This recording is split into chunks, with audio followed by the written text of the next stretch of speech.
Bienvenidos a todos ustedes a Sentido Literario. Hoy estamos de fiesta porque es la inauguración oficial de este programa. Hoy tenemos además unos invitados de excepción y, por supuesto, iniciamos, como ya les adelantamos en la promoción de este programa, una sección llamada Cenas con Historia. En primer lugar, tenemos una entrevista con Ángel Arribas. Ángel Arribas ha sido un profesor universitario de informática, ha sido también el jefe de informática de los servicios tecnológicos del grupo Meliá, de la compañía francesa de cosméticos Yves Rocher y también de American Express, y ha escrito lo que yo creo que es la mejor trilogía de ciencia ficción, podríamos decir, o de novelas de nuevas tecnologías de los últimos 30 años. Sus nombres, que los voy a leer porque son muy complicados, es Arctic, Antarctic y Global TIC.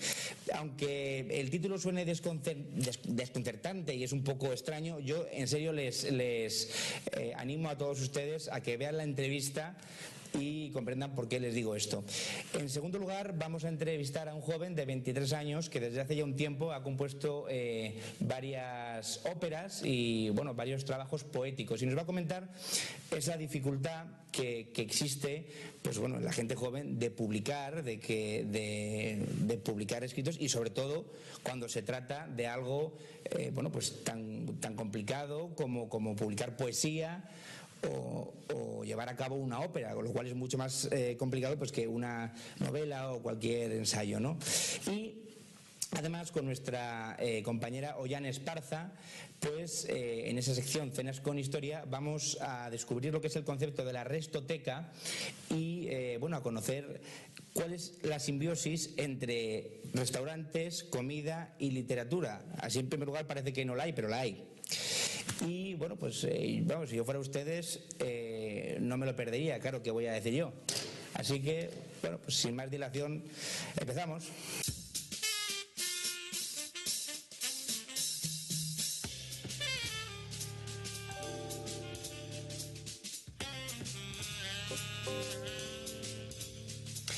Aquí estamos con Ángel Arribas presentando su trilogía. En primer lugar, yo creo que de toda su obra es la parte más interesante, que se compone de 3 volúmenes, Arctic, Antarctic y Global TIC. Ángel, ¿podrías explicarnos así en general en qué consiste la trama de cada uno, si está entrelazado y...? Pues efectivamente hay un hilo conductor de todo ello, que es una aplicación de inteligencia artificial llamada RRZ. La inteligencia artificial hoy parece que suena un poco a ciencia ficción, pero es una realidad. Lo que pasa es que comercialmente no es rentable. Pero hay empresas donde ya tienen utilidades de inteligencia artificial sentadas en su consejo de administración. ¿Ah, sí? En Hong Kong hay una empresa de inversiones, fuertes inversiones inmobiliarias, que tiene como consejero en su consejo de administración a una inteligencia artificial. Es decir, es como un ordenador mejorado, es como una especie de... Eso es un ordenador que tiene capacidad de inferir, es decir, la capacidad que tenemos los humanos de decidir las cosas en función de las alternativas, de las variables que analizamos. Pues este ordenador hace exactamente lo mismo, pero tiene una ventaja: no pide aumento de sueldo, no se cansa, no sale a fumar, no se molesta si sus opiniones tienen en cuenta, no discute con sus compañeros. Gasta luz, ¿no? Lo único, gasta luz y poco más, ¿no? Y poco más, exactamente, y poco más.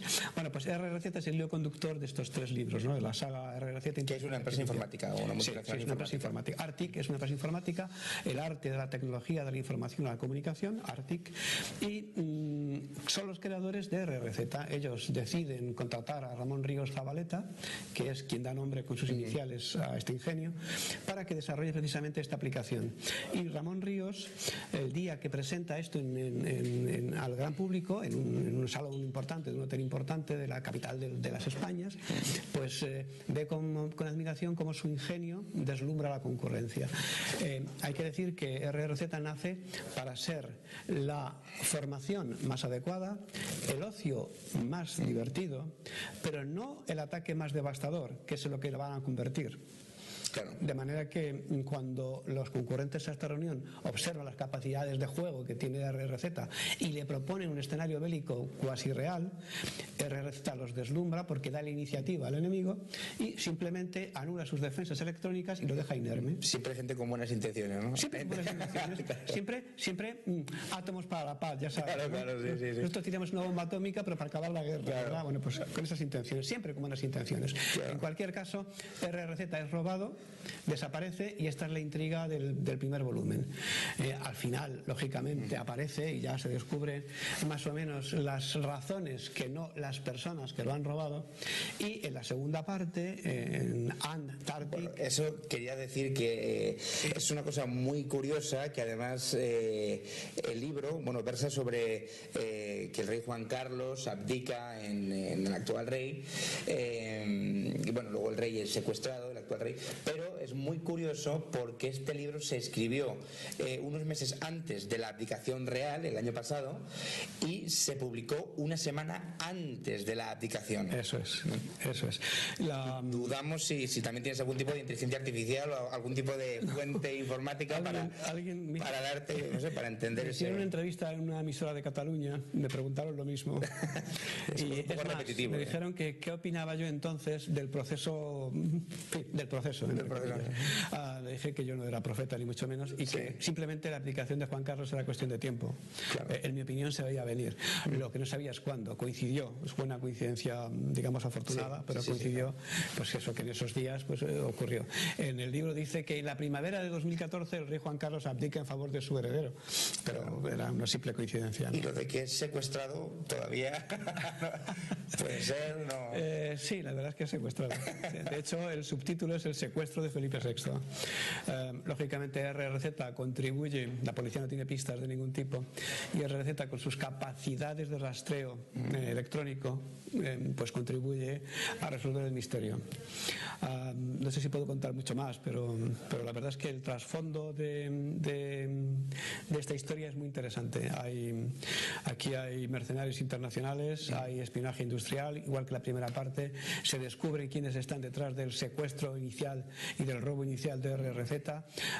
Bueno, digamos que es un poco cerrar la primera parte, que queda simplemente abierta. ¿Quiénes han sido los malos? Pues los malos ya veremos, ¿no? Claro. Y luego tenemos la última parte, Global TIC, la condición Mittel, que es tu último libro que cierra, ¿no?, la trilogía, es el broche final, y que además presentas dentro de poco. Sí, lo presentó el 27 de marzo, efectivamente, en la Asociación de Escritores y Artistas Españoles de Anitos 10. Bueno, como ves aquí, está la famosa placa de Carl Sagan que acompañaba al fuselaje de la Pioneer 10 y la Pioneer 11. Sí. Este fuselaje se envió con estas señales precisamente para que si alguna inteligencia exterior fuera capaz de captar o descubrir estas ondas que vagan por el espacio, se supone que eternamente, pues supiera de la existencia de alguien de algún punto del cosmos que está reflejado por los púlsares de nuestra galaxia. Tienen aquí su descripción, digamos, en binario. Aquí se refleja la estrella principal, se ve como del tercer planeta, haciendo una órbita curiosa alrededor del gigantesco Júpiter, sale la sonda. Esta es la imagen de la sonda, esta es una imagen de los seres que se supone han construido esta sonda, ¿verdad? Desnudos, para que vean que no tienen ningún tipo de armas, y en actitud de saludo. Bueno, la NASA... Este era el mensaje, ¿no?, que se enviaba por si había vida en el exterior. Esto es, el mensaje que Carl Sagan había enviado al exterior, diseñado junto con su entonces esposa Linda Salman. Bueno, la historia empieza en que la NASA reconoce que las ondas hace tiempo que han dejado de emitir porque han abandonado nuestro sistema solar, es decir, la heliosfera, la burbuja en la que el Sol tiene cierta influencia, y de repente han reconocido que, y esto es histórico, esto está en figura, no me lo estoy inventando, que pues han recibido señales de las Pioneer 10 y 11 que no se lo explican, ¿no? Claro. Bueno, pues así empieza la historia. Entonces una periodista dice, bueno, ¿y cómo fuimos tan estúpidos de mandar una señal al espacio indicando claramente de dónde venimos, quiénes somos y dónde estamos. ¿A quién se le ocurre? Dice, si alguien descubre esto es porque tiene un avanzadísimo sistema de inteligencia y tecnología. Y puede hacer con esto lo que les dé la gana. Lógicamente, lo que significa que su desarrollo militar y desarrollo científico es muy superior al nuestro. Mañana nos pueden aplastar como una cucaracha. No, esto no va a pasar. Hacía falta poner una diana ya, ¿no? Sí, esto falta decir, aquí estamos, venga, tirar aquí. Entonces, claro, la NASA corta la conferencia y ahí empieza la historia. Y la historia es que la NASA y la ESA, la Agencia Espacial Europea, están recibiendo mensajes en la Estación Internacional Espacial y en las estaciones terrestres de rastreo como el Observatorio de Arecibo o como los observatorios de Maspalomas o aquí los que tenemos en Madrid, Robert de Chabela, están recibiendo mensajes que no son capaces de identificar. Y entonces, dada la trascendencia que ha tenido RRZ para descubrir el paradero de Felipe VI, le piden que si quiere contribuir o si puede contribuir o si se cree capacitado para contribuir a desarrollar estos mensajes. RRZ acepta y efectivamente los resuelve. El problema es que cuando resuelve los mensajes se encuentra con la condición Mittel. Sí, es una novela. Se encuentra con la condición Mittel. Y ya la condición Mittel no gusta tanto. Es una condición que nuestros antepasados han aceptado en su nombre y en el de sus descendientes y nos afecta a todos por igual. Es una especie de pecado original que se explica como si fuera un cuento, un castigo divino bíblico, pero realmente es un castigo o digamos una condición nada mítica y real y nos afecta a todos por igual. De manera que cuando RRZ descubre en qué consiste la condición Mittel, pues ya es un poquito tarde, ¿no? Hemos dado demasiadas pistas, hemos lanzado una botella al océano del cosmos diciendo quiénes somos, dónde estamos y a qué nos dedicamos. Y que si la ven puede ser peligrosa realmente. Y alguien lo ha visto y bueno, pues de momento no sabemos si puede ser peligroso, pero esa posibilidad, lo posible y lo probable son siempre cosas... No sé qué astrofísico era el que decía que si hubiera vida en el exterior sería mala, no sé por qué, ¿no? Hay una especie de teorías, ¿no? Sí, que dicen pues que Carl Sagan es el astrofísico que decía eso. Pues mira, no me he ido Carl Sagan muy es lejos. el autor de la placa, sí. Pues, aquí se lució, ¿no? Realmente claro, piensa que la vida en el exterior es mala y encima envía todos los datos. Es como cuando los adolescentes le dicen a una niña a otra, dice, no le digas a fulanito que me cae gordo, no se lo digas. Claro. Ahí se lo diga. Claro. Pues un poco así, ¿no? ¿Por qué mandó esto Carl Sagan? Claro. ¿Qué sentido tenía, no? Bueno, pues es un poquito toda la trama de Global TIC. Ahí está. Ángel, imagino que para escribir estas novelas te habrás basado en muchas experiencias tuyas, ¿no? Es decir, en tu conocimiento, ¿no? De la informática. ¿Cuánta parte hay técnica y cuánta parte hay de ciencia ficción o de elementos tecnológicos que no existen y que tú inventas? ¿Qué parte hay? Lo único que me invento es en Global TIC, donde... Bueno, aparte de la historia que se supone que es ficción. Claro, sí. Pero en Global TIC sí hay inventos que no existen, o al menos no los conocemos en este mundo, ¿no? Pero que no son improbables, como por ejemplo la utilización de los campos magnéticos para desplazarse. Sí, conocemos el campo magnético, todavía no sabemos utilizarlo para desplazamientos, pero lo conocemos. Entonces, bueno, yo doy por hecho que lo podemos hacer, ¿no? Hay una serie de circunstancias, los impulsos antigravitatorios. Se supone que estas entes inteligentes que son capaces de descubrir nuestras ondas, pues ya dominan todo eso, ¿no? Y eso que en nuestro mundo todavía está, digamos, en teoría, es decir, la gente se está desviviendo por conseguir, pues es un impulso antigravitatorio que haga que los coches se eleven y dejen de rodar por el suelo, por ejemplo, o están desviviéndose por conseguir que el campo magnético terrestre, de hecho, hay 3 satélites gemelos que están estudiando los campos magnéticos terrestres, están coordinados por el doctor Andrew Jackson, que sale en la novela, lógicamente porque es consultado, claro, Andrew Jackson es consultado y qué pasa con esto, qué está ocurriendo y tal, ¿no? Y de alguna manera él toma partido por los teóricos o posibles o probables visitantes, ¿no? Dice, bueno, vamos a ver, quien venga aquí no puede ser tan malo, ¿no? No puede ser tan espantoso como lo pintan siempre en Hollywood. Es decir, los aliens con verdes o monstruosos que vienen a devorarnos o a quitarnos el oro, ¿no? Claro, No, quien venga aquí y que tenga a su suficiente inteligencia como para llegar hasta aquí, no puede ser tan malo. El problema es que efectivamente los humanos no somos los únicos que somos buenos y malos. Somos capaces de tirar bombas atómicas, como decía antes, sobre ciudades indefensas, y también de componer la Quinta Sinfonía de Beethoven. Claro. Somos capaces de tener a un Borges y de tener a, pues yo que sé, a gente que pues, todavía, pues hay, con todos mis respetos, una tal Belén Esteban, ¿te suena? Sí, algo sí. Algo así. Pues, en fin, y es la misma humanidad, es la misma humanidad que es capaz de crear belleza y, digamos, antibelleza. Y crea maldad y crea bondad, crea altruismo, crea santos y crea asesinos. Es decir, que, bueno, pues todo eso a un hipotético visitante le desconcertaría muchísimo.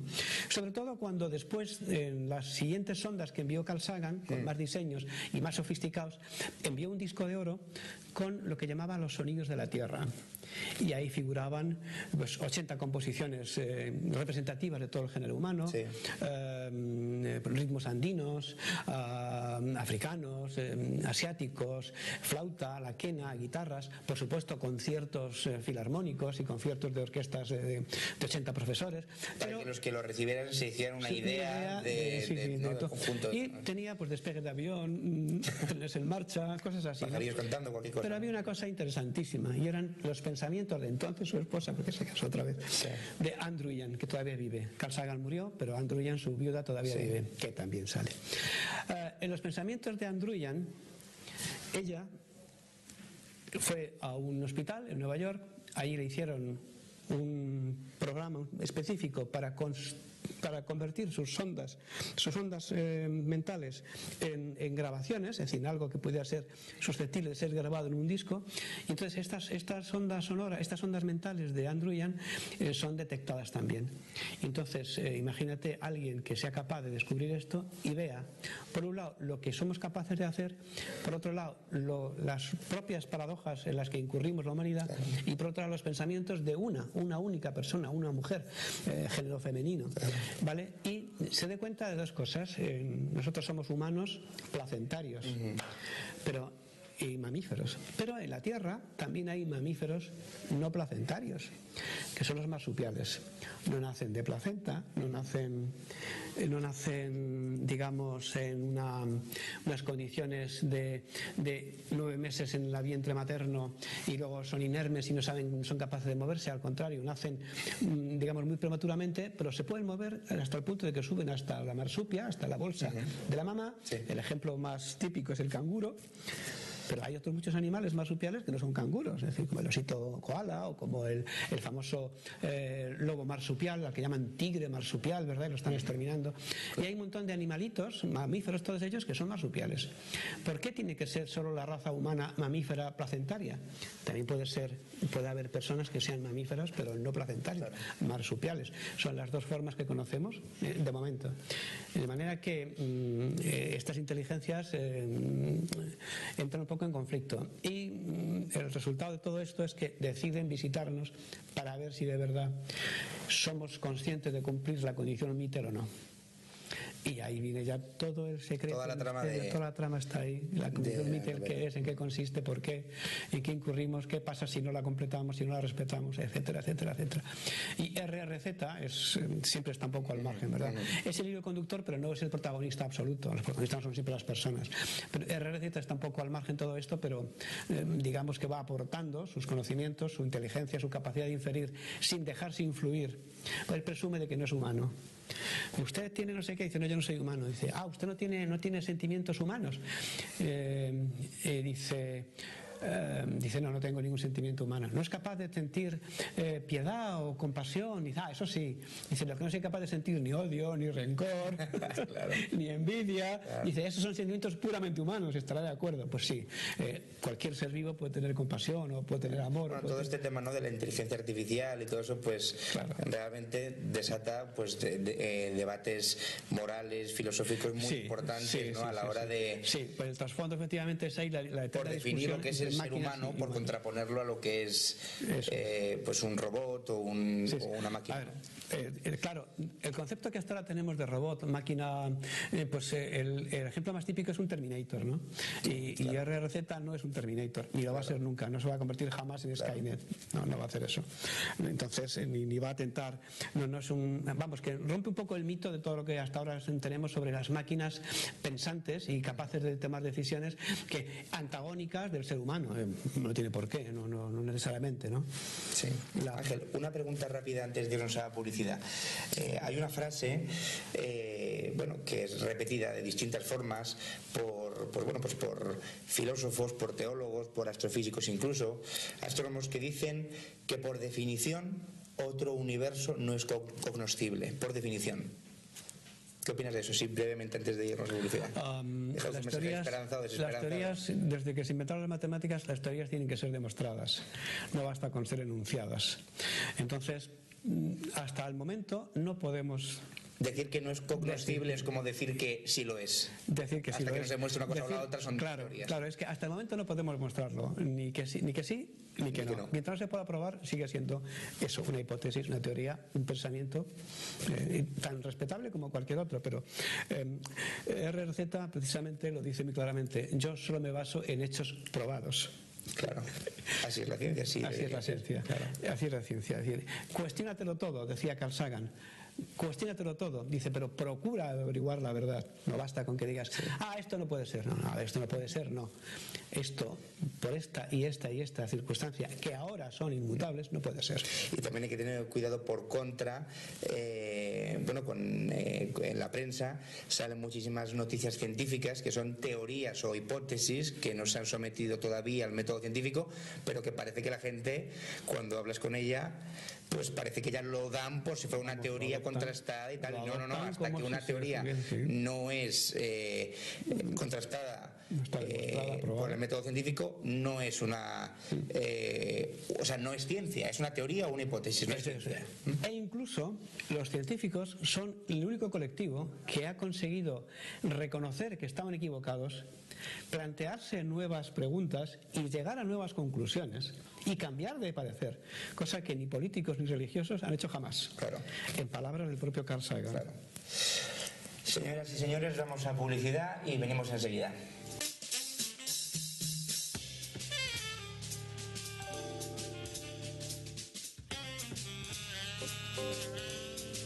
Bueno, pues aquí estamos con Ángela Rivas para hablar de otras dos novelas suyas. Llora como mujer, que es un retrato, una crónica social de la época de la transición, de los 70, y luego La estirpe, que La estirpe es una intriga, pero ya no a nivel tecnológico, futurista y intrigas entre superpotencias y tal, sino una historia de suspense ubicada en el siglo XXI, pero que trata sobre un documento antiguo que se ha perdido. Y bueno, háblanos un poco de estas dos novelas que son tan distintas a las otras tres. Bien, Llora como mujer, efectivamente, como bien has dicho, es una crónica social en la que se refleja cómo se vivía la transición por el pueblo, no por las esferas políticas del momento, sino por la gente sencilla y llana. Es decir, una empresa en Toledo pues, tiene un convenio colectivo, hay un conflicto, hay problemas, hay situaciones personales, hay cosas que pasan y que de alguna manera no se pueden llevar adelante con la libertad que tenemos hoy, porque entonces se reprimía esto. Entonces mi esposa, que ya falleció, decía que Franco no podía ser tan malo porque en su instituto le habían dado 5 días de vacaciones cuando murió Franco. Entonces, para que tuviera un poco una idea real o un poco más cercana a la realidad, por lo menos como yo lo entendía, de qué era eso de vivir bajo la esfera de Franco, pues escribí este libro. La estirpe no tiene nada que ver. La estirpe, como bien has dicho, es una historia que inicia en el siglo XIV y termina en el siglo XXI, pero porque digamos la estirpe se refiere a doña Inés de Castro, que fue probablemente la mujer más amada de la historia tal como conocemos, ¿no?